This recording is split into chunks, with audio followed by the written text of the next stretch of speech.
yeah, dude. Here it is. Yeah.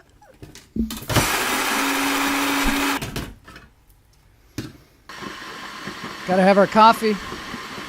Gotta get this thing going, right? Got it right here, bro. All right.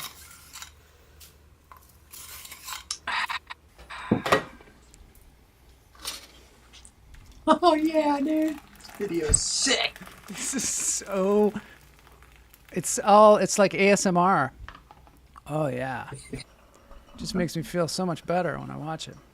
I'm telling you, dude.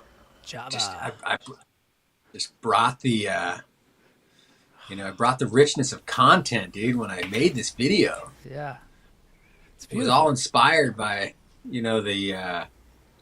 just the moment, the moment of making the coffee, the glory of like the ritual of doing it, and then bam, dude, here it goes. This is so good. I love the enhanced sound too. Oh man. There's an ancient monk. Oh yeah. High in the Tibetan mountains. Some Slav 90X. That Oh has heck yeah, reached an bro. altered state, near nirvana, kind of a blob-vana, if you will. And there are rumors that he has attained a state of 0 calorie burn. This is Sally Mullins now, wearing the Slav 90X shirt, sporting the shirt. Couch body. Coming your way. Boom. Here we go. Bring it. Boom.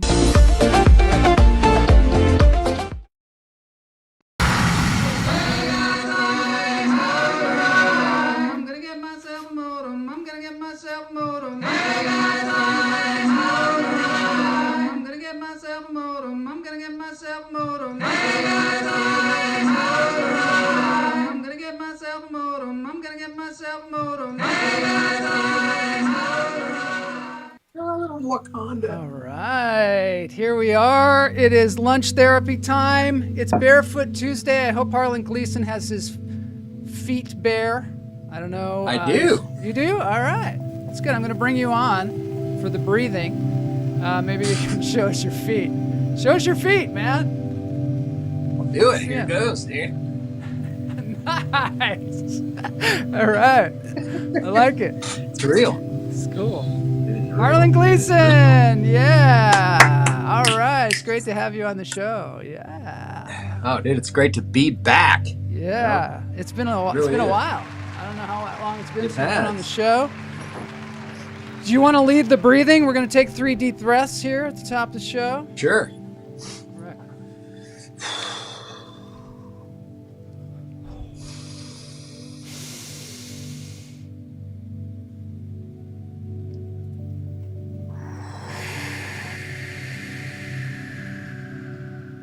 Oh yeah, I got some kite action going on for your viewing pleasure. In through the nose, out through the toes. Hold it. Let it go.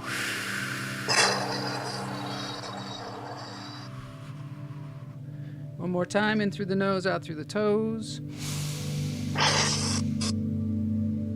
Hold it.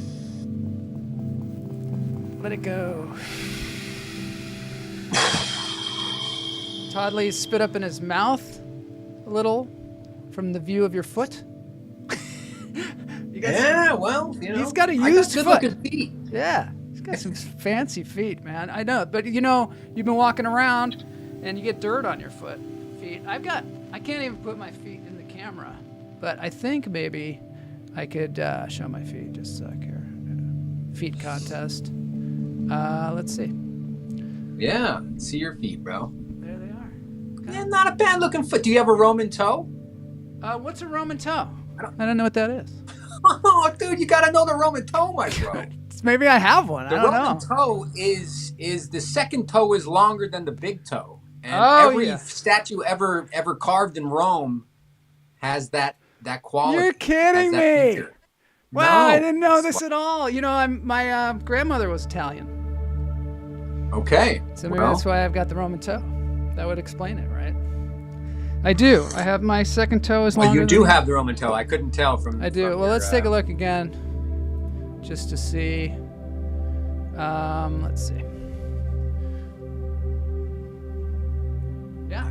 Yeah, it is. Yes, it is. It is, dude. Just barely. You know, you Just break barely. the yardstick out. It's barely. It's there Just though. barely there. Now, Roman toe. as you know, I come from a very large family, 10 children, and every single one of my parents' children have the Roman toe. Really? Every one of it. Yes. Well, can Every we see single your, one. Can we see your foot again? You Sure. see it? Here it comes. Oh yeah, you've got it. I mean, it's not even. You don't even. Yeah, it's totally Mine's there. very pronounced, yes. Yeah, on both feet, bro. Both Wow. God, that's cool. feet. Now, I will say, I did not pass that quality down to my own children. None of my 3 children have the Roman toe. Wow. Do you think that it's a benefit to have a Roman toe? think Well, it's it is a sign of, it's a sign of sophistication. Yeah, it is. A sign, yeah, it's sort of Todd Lee of says culture. enough of the feet. He's eating lunch. His Todd Lee, my man. He's got the Roman toe. He says his is noticeably longer, I guess. There you go. I don't know what Roman hands are. That's a tough one. Roman hands, yeah. No such feature, I don't think. I don't think so either. I'm going to bring on some water drum here for our... Water drum. Yeah, Okay. This is water drum. So this is a guy, he calls himself Sun Q. He's got a YouTube channel. It's in the show notes. He's in Japan. And he plays the hang drum or the hand pan, which is a new instrument. But he also made these drums out of water and, I don't know, some kind of metal. Are there metal balls in the water? I think that's a nice sound effect. I like the idea. Absolutely. Wait till he gets going. It's going to be really good, too. Keep your Roman hands off me, Harlan and Joel. Got Roman hands. Bro. A Roman hand is where your middle finger is longer than your unit. Wow. Interesting. That's right. Well, in Rome, they say that a large member, let's call it, Yeah. was a sign of barbarism. So that's why all the statues, again, featured small members. Because that was also a sign of sophistication. Wow. The barbarians had the big ones. That's awesome. Okay, so Sun Q, see, he's really starting to get going now. This guy is really talented. On his YouTube channel, though, below this, or the thing that describes him is all in Japanese. So I translated it for us because I want to, fully display what this guy's all about. He said, oh wow, it's a lot. But he says he was born in Kyoto, lives in Kyoto, where when he was in elementary school, he met and played Japanese drums. He is baptized with a low-pitch sound. He later started a drum set for high school students, and after graduating, he met the African percussion instrument djembe when he traveled to Spain. He was impressed by the fact that he could connect with people of various races through music beyond words, and he begins music as a communication tool. I mean, this is, I think this is Google Translate, so it doesn't quite say, but he uses drums as a communication tool and also a way to bridge the gap between people of different lands, I think is what he's saying. Different lands, yes. Many different lands, and I will translate communication tool as sort of a way to share your own artistic expression with another human being without having to actually talk. You can communicate with each other by way of the drum.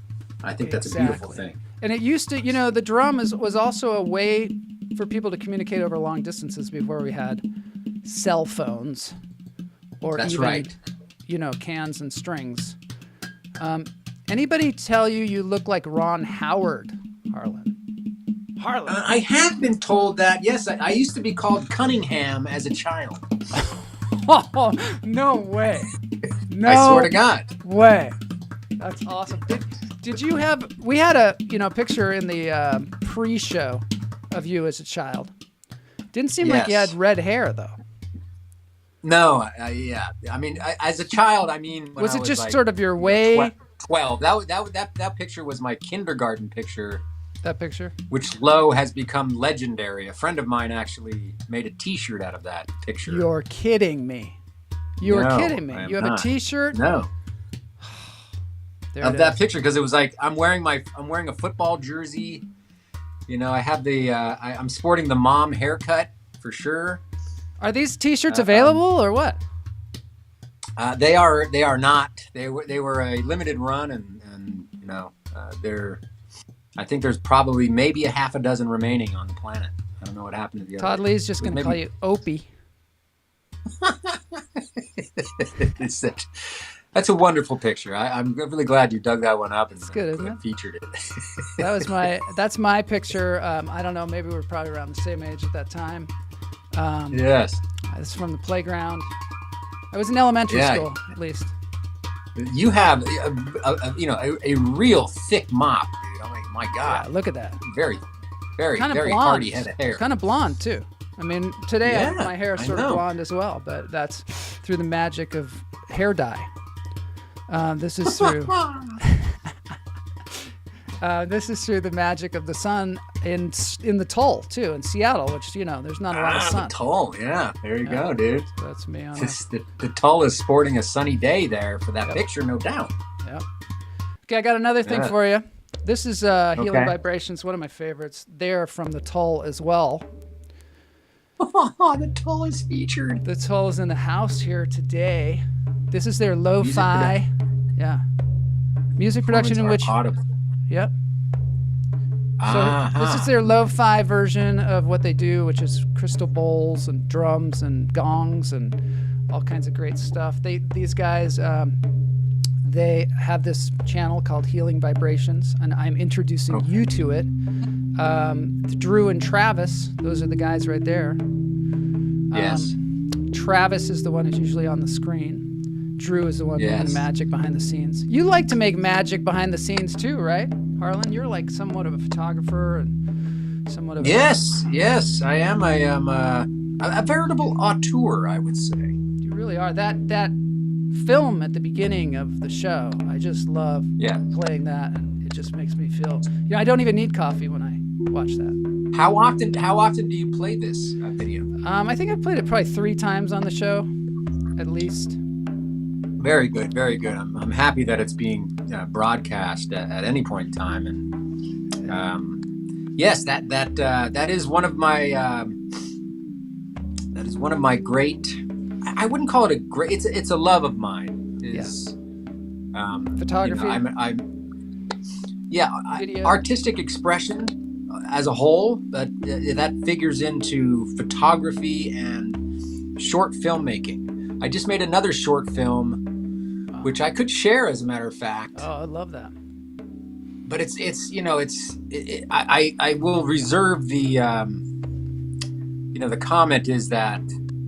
I like it. It's very, very short, and it's not the greatest thing I've ever made.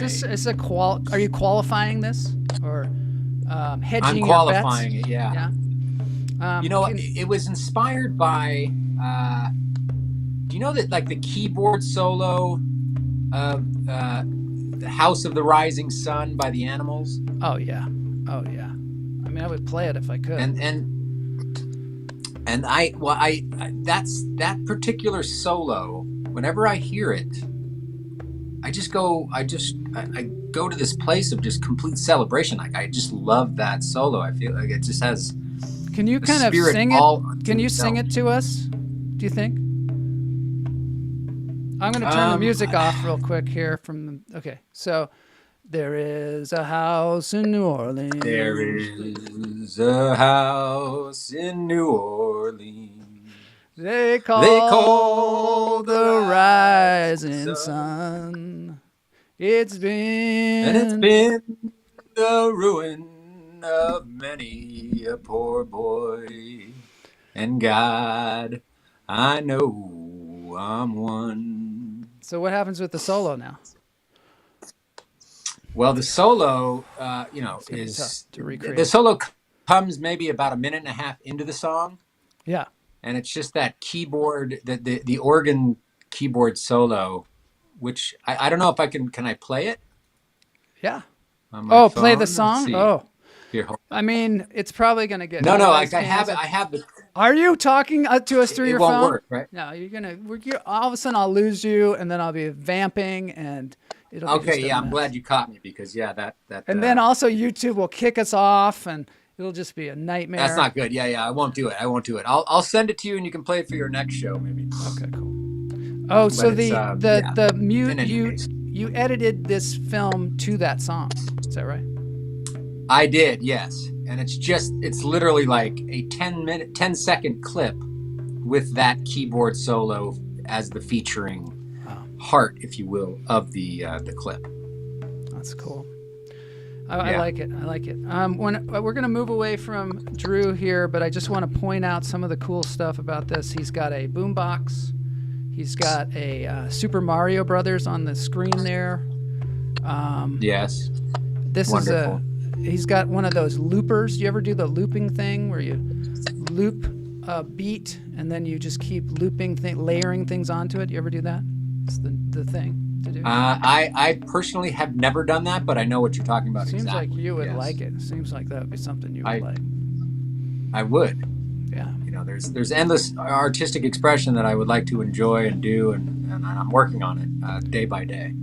How do you? Okay, so that's one of the things I wanted to ask you today, Harlan Gleeson. Yes. Is how do you think you've evolved over this? We're basically Lunch Therapy is coming upon its 2-year anniversary. So for 2 years we've been locked down, and we've been through this crazy experience.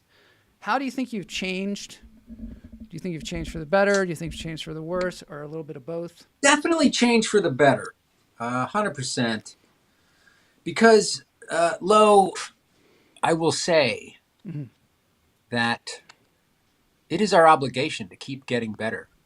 It is. I like It's to our call obligation. that KGB. That's right. Wow. That's right. Keep getting better. Wait. When you were a child, and you were spray painting buildings and just going crazy and having a whole lot of fun, and you guys were called the KGB, did KGB stand for Keep Getting Better? Or It did not. It's just evolved. It did not. It's evolved. It evolved. It's exactly like I have over the last couple of years. I like that. The KGB graffiti art crew has evolved as well. And the initial KGB was Kings of Graffiti Bombing. Is that what it stood for? Wow, I like that. That's what it stood for. I didn't know that. Way too many syllables. Way too many. So we had to change it. We went from 900 syllables to 3. Kids Gone Bad. Yes. That was at the next juncture, of which we've remained until this day, really. Mm-hmm. But Kids Gone Bad keep getting better. Ooh, right? I like it. It's evolving and it keeps evolving. Was there any kind of tie with the Russians though, with the KGB thing, or is that just coincidental? No, it was an acronym that we fished out of the lexicon, if you will, of acronyms. All the other ones had already been taken. CIA and well, KGB had already been taken too, though. Right. UCA, UCLA? United Artists, KGB. UCLA. Well, KGB had not been taken by a graffiti art. Oh, group. I see. Was there some kind of a lexicon of all the different graffiti art crews? Yeah, Somebody wanted to find one that was like a known acronym that you could use that would make you immediately referenceable and famous, and that was KGB.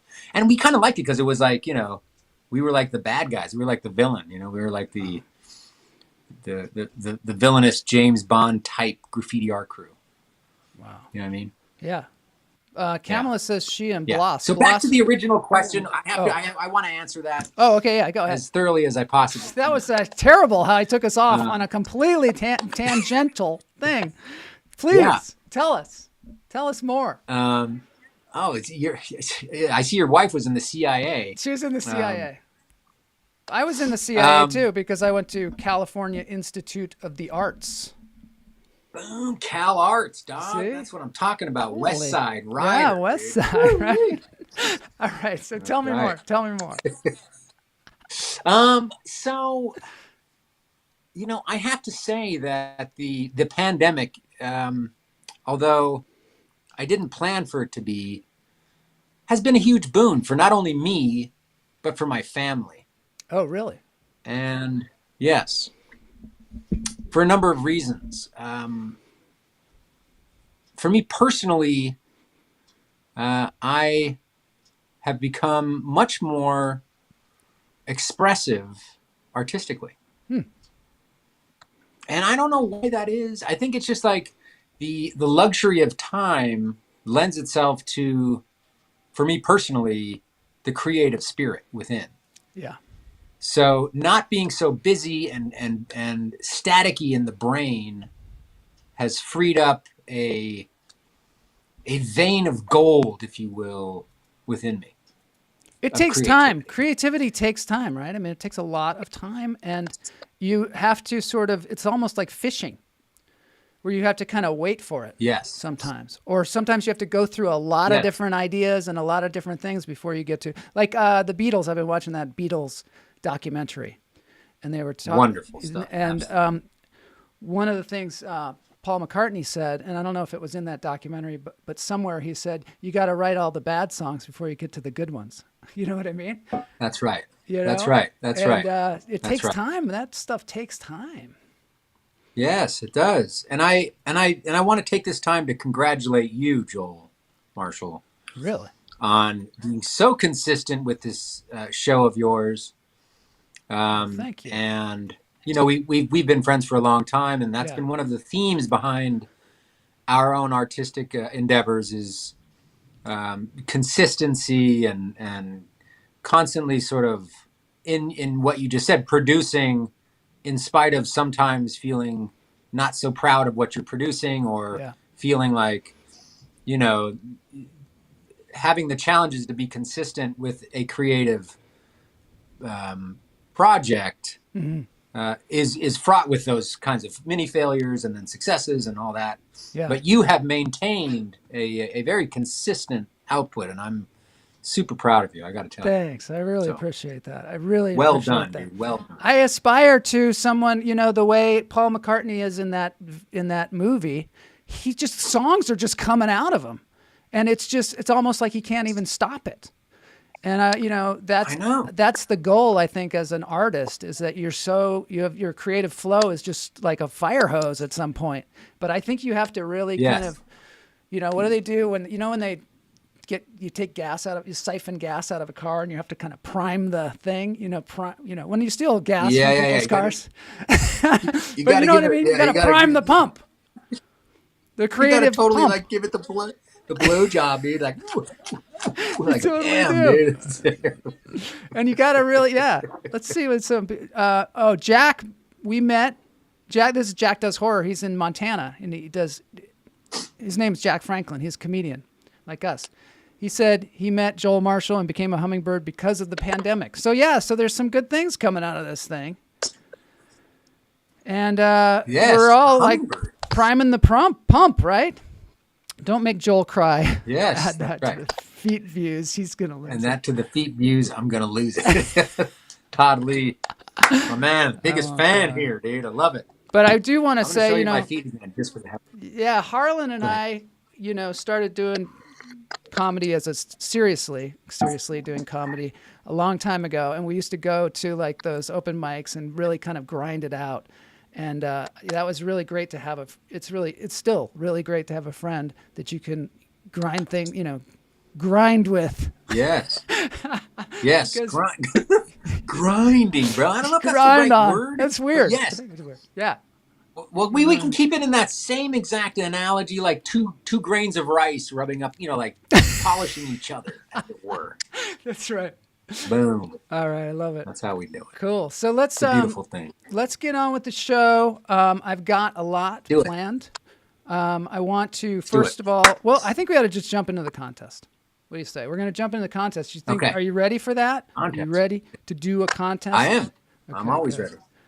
I got Vernus Clear here. Bravo, Joel Marshall, for doing and sticking with a great idea as a foundation for future great ideas. Thank you, Vernus Clear. Vernus Clear has also been another person who's been along with me on this journey and helping me every step of the way. So that's really cool. Wonderful. Tina Adams, lunch That's therapy helps with the creative juices. I hope that lunch therapy helps people with their creative juice, you know? I don't know.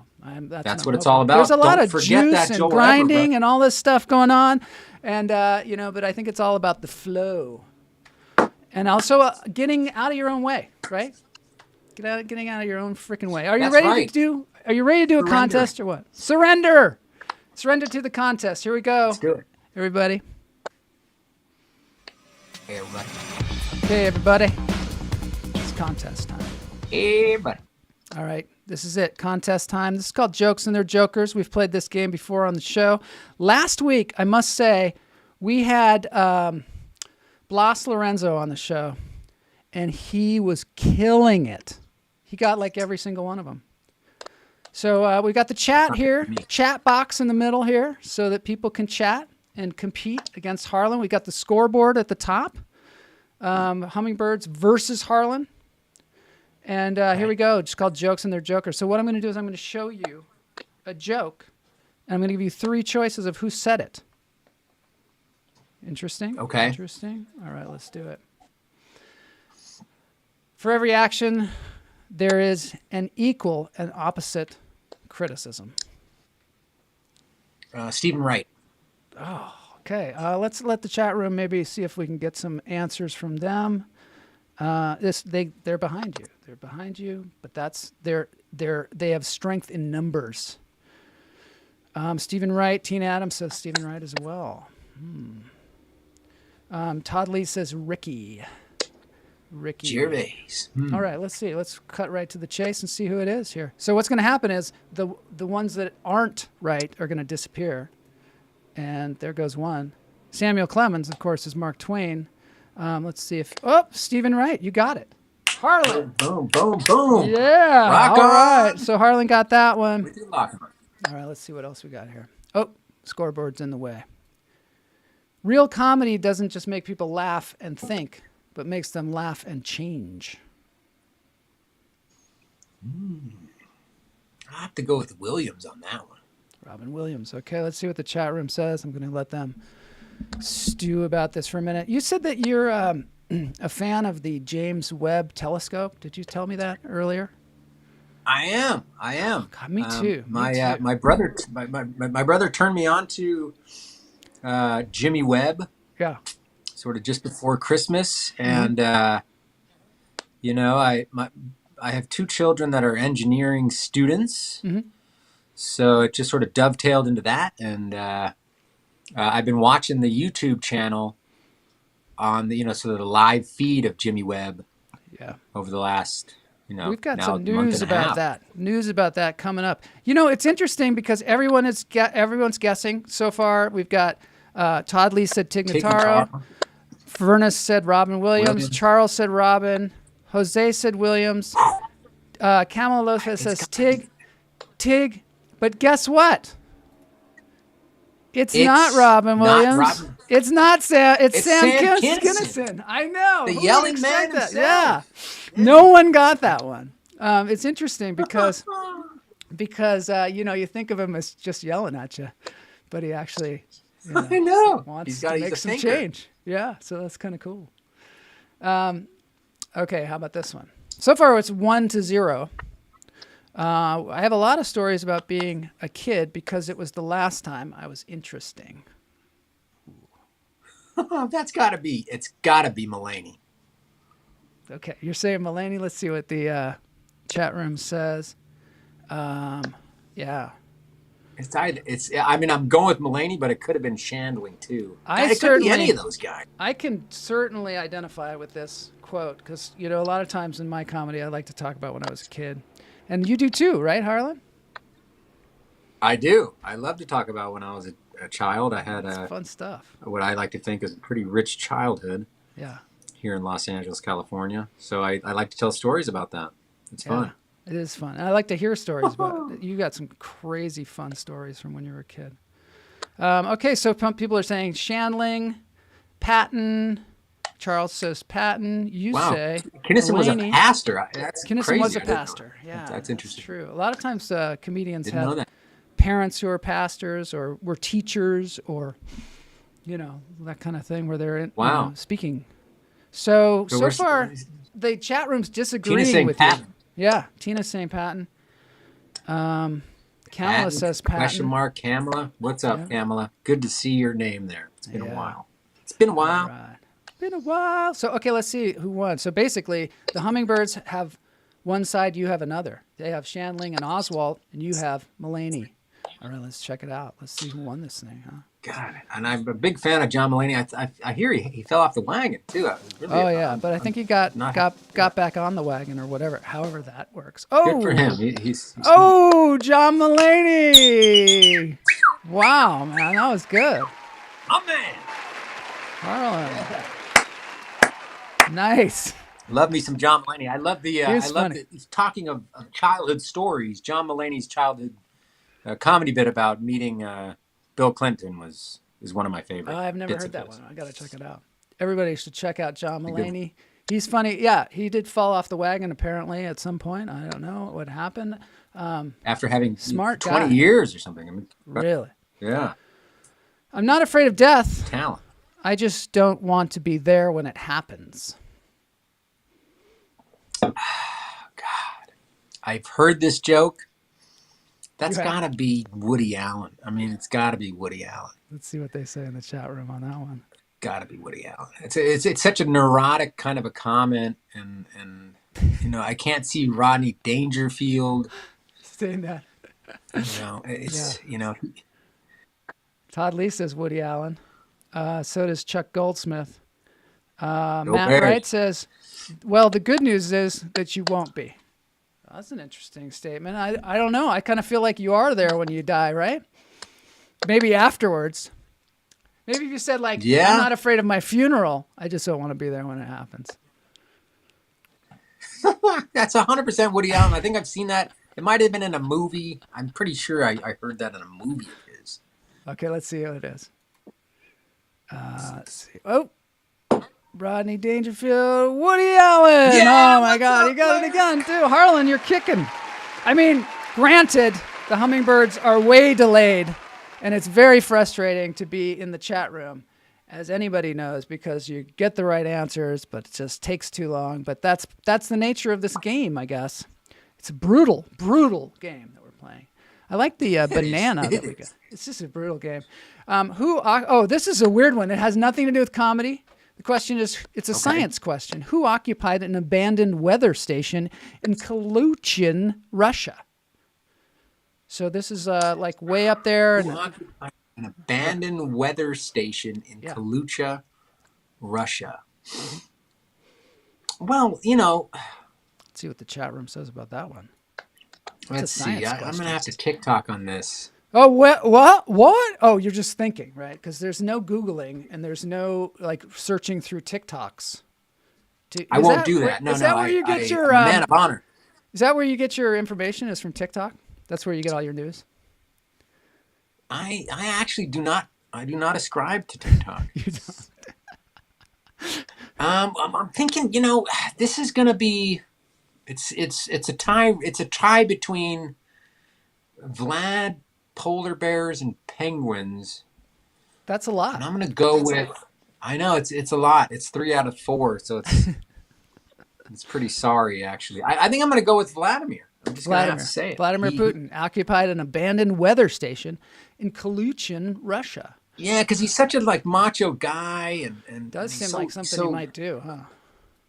Yeah, he's like he so brags about his macho conquests that he would do that. Stay away from tiki-taki. Be out there. It is a wormhole that you'll never escape. Oh, interesting. I'm going to stay away. Oh man, I know. Okay, here we go. It is polar bears. Oh, Polar bear. I need that wah sound. And look at that. There they are. Dang. This is Dmitry Wow. Koch. He's a photographer. He went up there to this weather station, and there's all these bears living in these homes, and there's actually a video about it. I'll show you just a little bit of it. Oh, I like gotta it. go back. Let's go back here. So let me show you the video. He took a drone. Wow. I know. Better It's be with crazy. the drone there, dude. You don't want to be in the middle of these guys. Wow. Yeah, look at him. Isn't that Look at wild? that beast. That is one. And they're all living in One- these houses. I'll just Wow. click through it. Good You for can watch them. this on YouTube. I will if I remember to do that when I hang up Yeah. this Check it out. beautiful thing here we're doing. I like it.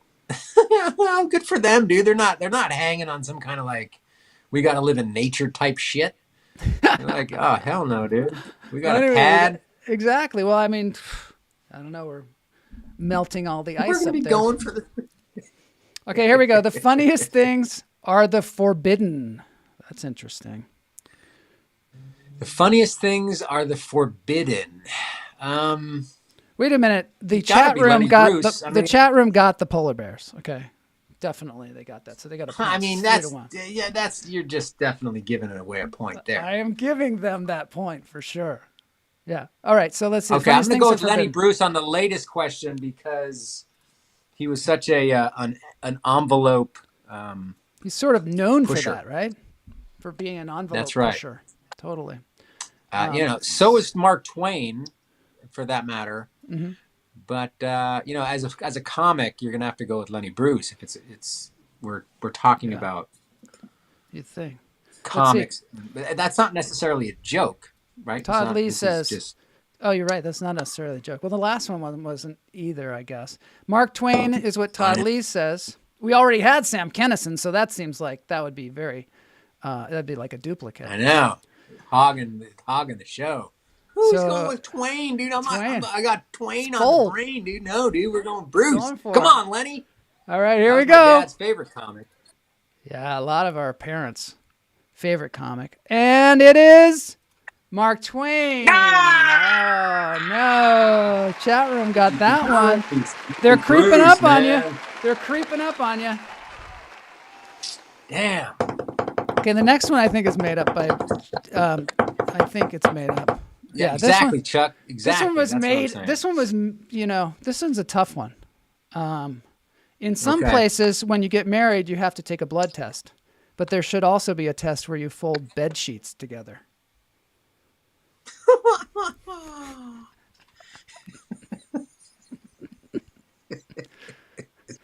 I mean, that's got to be Gaffigan, dude. It has You to think, be. right? You think. Sounds like a Gaffigan one. Let's see what the chat room says. Yeah. It's clean. It's funny. It's clever. It's got a little bit of an Irish bend to it, and he's got an Irish last name. I will say this. Yeah. Coming back, baby. Looks like the going- Todd Lee's coming back. Let's see if Oh, they he's say going Fury. Fury. Todd Lee's going Fury. He's going Joe Fury on that one. Wow. That's Dude. cool. Yeah, Chuck our own Goldsmith's Joe going Fury. Mindy. Yeah, our own Joe we got the Mindy. Fury? Wow. Come on, Gaffigan. Don't let me down, dude. You got to have an answer of Gaffigan on this show. Here we for go. Sure. And Oh, Gaffigan's No! gone.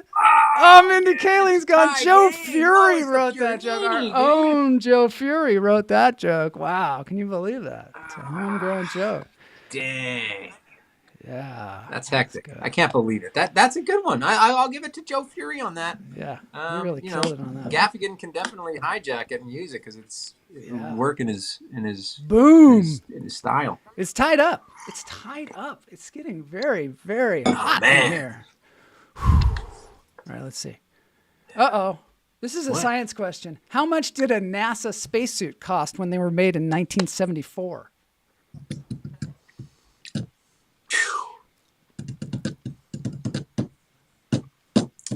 Dude, it's not 12 million. One spacesuit? Yeah, one spacesuit. I mean, it's got to be 120 grand, dude. $12 million? No, That seems like a ridiculous it's amount. 120. Let's see what they're saying in the chat room. 120,000. 120,000. Both of you are saying 120,000. You and Todd. That seems like a pretty 120. good guess to me. I mean, they got a bunch of them. Cam's Kamala going says 12 million. for Really? sure. She says All right. 12 million. Wow. That's an outsized number for 1974. God, imagine what that would be now. It'd be like 150 it'd be like million. 60 million or something like this, dude. Yep. All right, so It'd be like Kamala 100 is the only one going for the 12 million. Harlan's going for the 120,000. And she's going strong too. She's going like, for sure. She put definitely. a for sure on the end of it. For sure. All right, let's see. Let's see what happens. Everything was much more expensive, she says. Come on. Damn it! $12 million? Oh, it's 100. Oh my God. That seems impossible, doesn't it? That seems impossible. I don't know if that's why it was the go-to. I don't know, man. Dude. The hummingbird's got... Wow. Somebody's got to fact check that because that just seems nuts to me. Seems nuts. I mean, that's unreal. It had to be the answer because it was the most outrageous answer up there. Totally outrageous. Damn it, that was stupid. Okay, dude, I'm losing. Next one.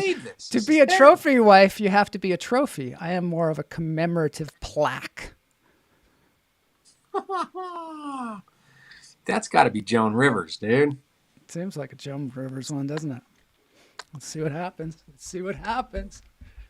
Things are heating up. That's a good point, Kamala. Look at the price of a personal computer at that time. $1 bazillion. It's true. And you know, technology's gotten a lot cheaper. They're still using those spacesuits, the same ones. Unbelievable. And that's exactly right, Charles. Someone made a lot of money because even though it was $12 million, it's probably still $12,000 to make. Right. They just upcharged like crazy. Apparently, most of the cost is in that thing that's on the back, that pack that's there. You know. Is that right? I think, yeah. Okay. That's what I think. I'm still questioning it. It seems ridiculous to me. 12 million. Apparently nowadays it's like 150 million. That's what that would cost. Well, God. I was going to go, also what's expensive in there is the built-in toilet. Built-in toilet. Do they have a built-in toilet? You know, have you ever seen the toilet on the International Space Station? They have one. It's crazy. It's wacky.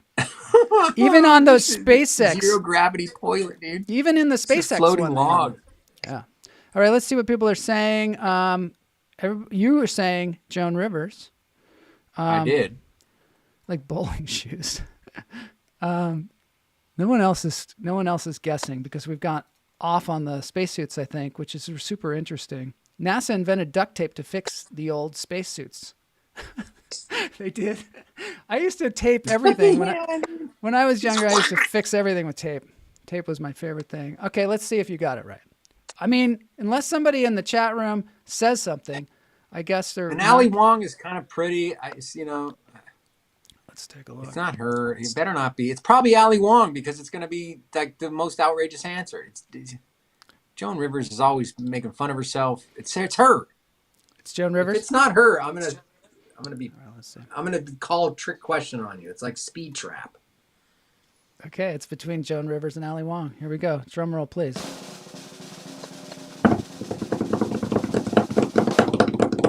Ali Wong.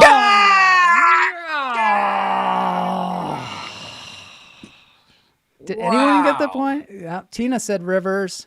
You know, a lot of people thought it was going to be Joan Rivers. What can you do? I don't know if there's even another question, but let's see. Oh, yeah, there is. I'm very loyal in a relationship, any relationship. When I go out with my mom, I don't look at other moms and go, I wonder what her macaroni and cheese tastes like. It's gotta be, God, I might have to go.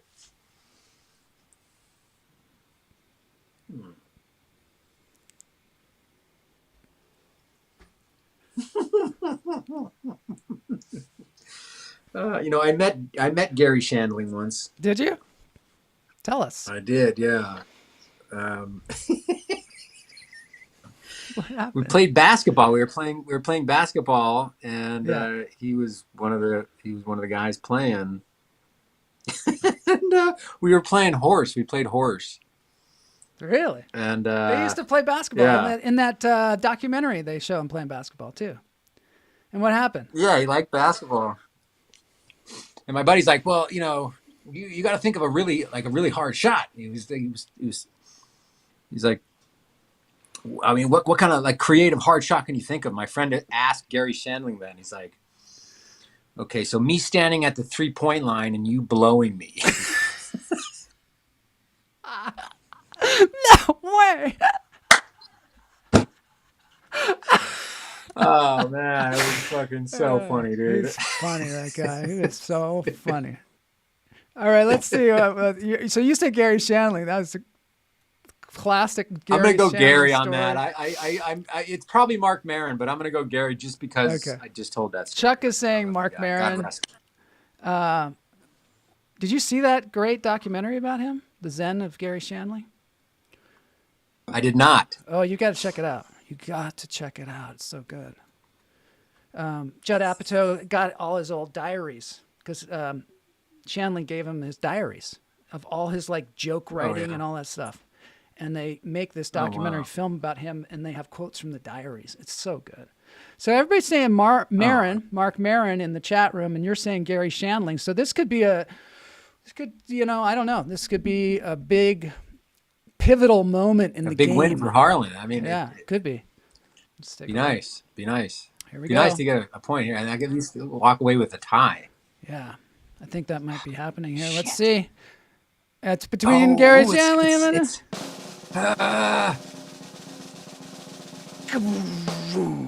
Gary Shandling. Yay! Boom, dog. I think we have a tie here. I think we have a tie. Because we gotta move on from this. We got to move on because there's some breaking news. We just gotta talk about the James Webb thing here. We breaking news. Yeah. Nice work, everybody. Oh, look at that. Oh yeah, that's some serious stuff. Great job, everybody, in the game there. Wonderful. That was super fun. Now we've got breaking news on the show. Towards the end of the show, talk about this James Webb telescope. So here's this telescope. It cost $10 billion, and we put it out in space. Boom. Do you know how far it is out in space? Yeah, 1 million miles. 1 million miles. It's 1 million miles out in space. We spent $10 billion on this, and maybe, 30 years, something like that, making this thing. It went out there, it unfolded, out in space, unfolded. All these gold, panels, and they're all focused. Yeah. And we got our first pictures back. Are you excited to see them? I am. I heard about this first picture, the first picture, which is, I think it's 16 panels, and so it's like 16 points of light. Is that right? Am I right? It's 16 panels. You're right. 16 panels. They have to focus them. And that's why it's like, it's premature. It's not going to be able to, it's not focusing the light into one, one point of, it's not a focal point yet because they're adjusting the panels, but. Yep. Here are the first pictures we get. Here they are.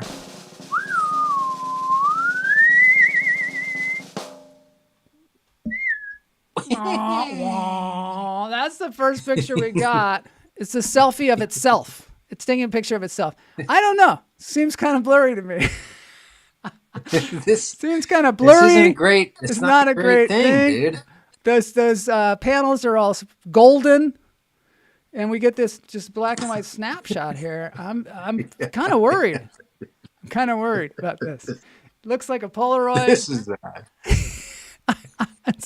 nothing to be proud of. It's just disappointing. Really, shit. I mean, $10 billion. $10 billion.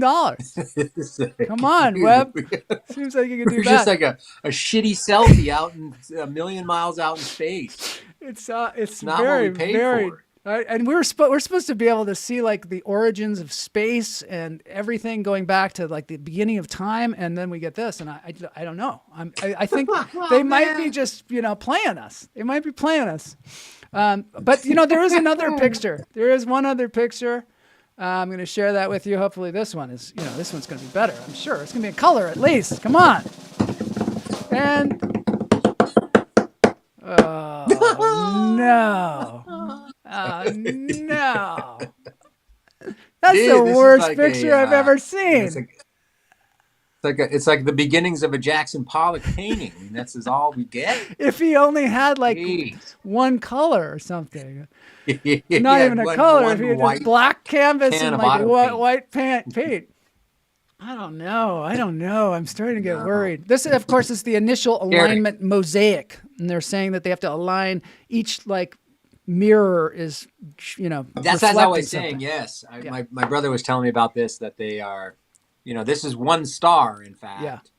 that they're looking at, but it's because they haven't adjusted the panels precisely so that it becomes one focal point. At which point we will be able to see one beam of light. Yeah. But that's going to take months. It's going to take Apparently. months, and I don't even know. How do you talk to something that's a million miles away? How is that possible? It's crazy. It's so cool. Things, they travel at the speed of light, Yeah, but the speed of light, I mean, I don't know, but and apparently it takes some like a ridiculously infrared kind of, it can really see, this is interesting. Let me tell you this.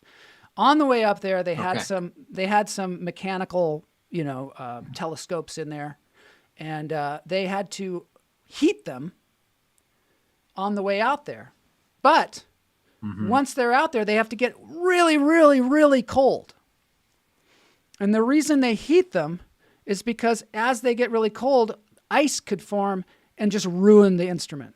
So they have to heat it so that it dries out as it's going out there, and then they turn the heater off, and then it cools way down to some, ridiculously cold. And the reason it has to be so cold is so that it can see any kind of light. So it can see, it can detect light because it's so cold. Any kind of energy coming towards it, it can detect. Yes. It's nuts. It's nuts what they're doing. And then they've got like redundancy, and it's just, if you get into it, it's amazing, but it makes you so nerve-wracked for these people that spent our $10 billion on this thing. Can you imagine if it doesn't work? I know, dude. Just like one hair's width of a mistake, dude, and the whole thing just doesn't work. Or like if they lose contact with it, the Mars missions, a lot of times they put a robot up there on Mars. By the way, Mars is only inhabited by robots right now, as we know. There's like 6 robots up there, but sometimes they'll put one up there and it just won't. They lose contact with it, and that's it. It's over. It's like done. It's like when you get your first drone. You start flying around and it flies away and you never see it again. It's crazy. I don't know if I could live like that if I were them. I mean, that is nuts. So I know. Go ahead. So we gotta move on now to the dance break. Let's do it. Unfortunately, it's the end of the show. But great job on fantastic job on the contest. It was a tough one. It was a really tough one. Thanks everybody for joining in. It was a tie, which is great. Goes to the runner. I guess you're the runner, maybe. I don't know. I don't know who the runner is. It's not baseball. I am the runner. Of course I'm the runner, not the It's not baseball. The masses of people. I wanted to talk to you. Just my final question to you is, do you think there's a place where everyone is enlightened? Because that's the name of the show today. I absolutely think that. Yes, I do. And here's what my answer is. Yeah. To that. Why I think that. Okay. So I believe that we are. I mean, enlightenment is a very loaded word. So yeah. But for the purposes of this show, I'm going to run with it, and I will say that we are all actually enlightened. We're like totally covered up with a bunch of like dog shit. I mean, it's like stuff that we've collected over our lives that we need to sort of let go of and process out. But underneath all of that is an enlightened being. Recently, and so our job is just to let go of all the garbage that we ourselves have collected to discover the enlightenment that is nested in there. If that makes any sense. It totally makes sense. I heard this quote, and I'm going to just butcher it, but let me just see if I can find it. I heard this week. I was doing a yoga practice, and they were saying that she was saying that there's this quote is underneath anger is fear, and underneath fear is misunderstanding, and underneath misunderstanding is the great blue eternal sky. Yes, And so, sir. So, but I had the wrong things. I think it's like That's- underneath pain or underneath whatever. But I think that it's true. Recently we just lost this great Zen Buddhist, Thich Nhat Hanh, and he's Yes. basically saying that there is no way to happiness. That happiness is the way. Right. Yes. So, what he's saying is, it's not outside of you. It's within you. And so you have to remove all the crap that's on top of it. You already have it. You already have it. You're always sitting on a box of gold. Right. And if you can just That's right. reveal it. That's right. I think that's really Stop looking helpful. in there. Stop looking elsewhere. I wish I could find that quote because it was so good. And I just butchered That's exactly, it, like I mean, you summed it up more articulately than I just did, but that's exactly what I'm saying. So we're all wonderful. enlightened. Every town is full of enlightened people. It's just we haven't gotten to that core yet. And, you know, it's interesting because I was reading about this song that I'm going to play here for the dance break is Shambhala by Three Dog Night. And I was like, what is Shambhala? Shambhala is this town or this city where everyone is enlightened. And it was apparently people have looked for it for centuries. And they talk about it in the Vedas. And it is in the Gobi Desert is where they think it is, which is up in Mongolia. And they think that it doesn't, we can't even see it because it exists on a plane that we are not in right now because we're in a plane of conflict and war and all this horrible stuff. And they think that at some point we're going to reach some sort of age of enlightenment where everybody will be enlightened and there will be joy. And basically what enlightenment is love, where everybody's just pure love. And that's essentially what it is. It's not like anything other than that, I think. And that is our true eternal nature.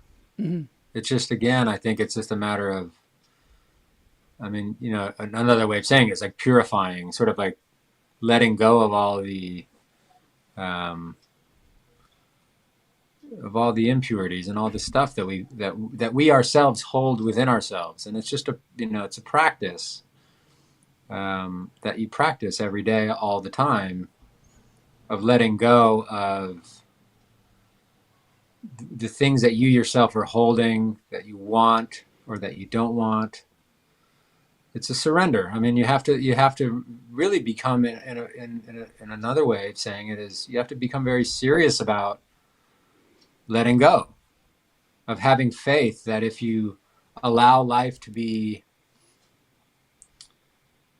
to happen organically and naturally without you having to make it happen, if you just have faith that if you are able to surrender more and more and more completely, that you will find your way back into yourself and you will find your way into your eternal nature of love and happiness that's there within you, that you don't need to go outside of yourself and collect all of these experiences, things, people, attachments in your quest to find that.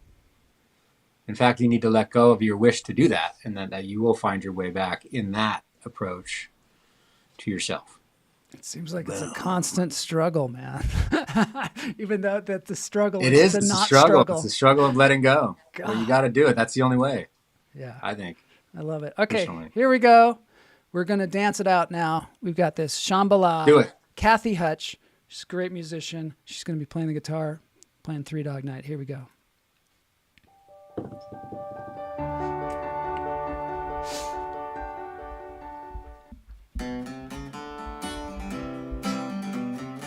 Just her and a guitar, man. Just her and a guitar.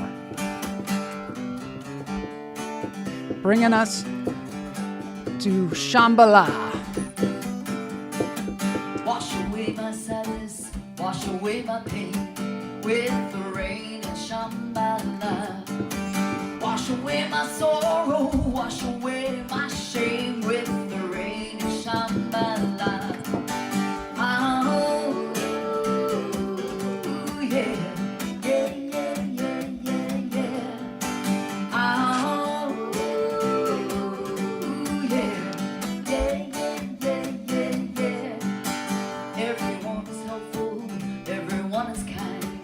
on the road to Shambhala.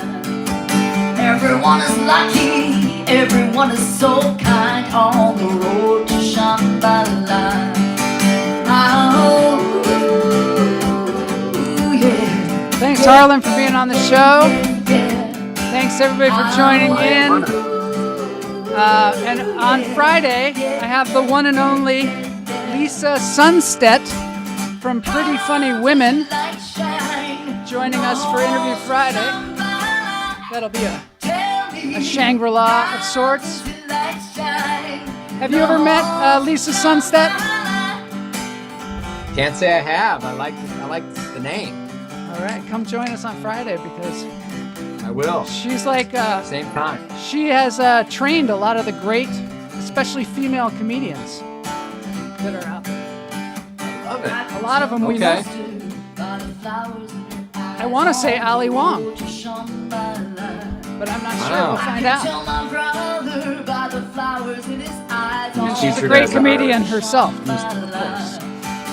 Lisa Sunstedt. She runs the show Pretty Funny Women, which a lot of our people we know, like Jenny Sykes. Lots of people we've had on the show. All right. Well, that's awesome. I'll be there Friday. Cool. Thanks, Cathy Hutch, for letting us play this song. And we'll see everybody on Friday. Woo!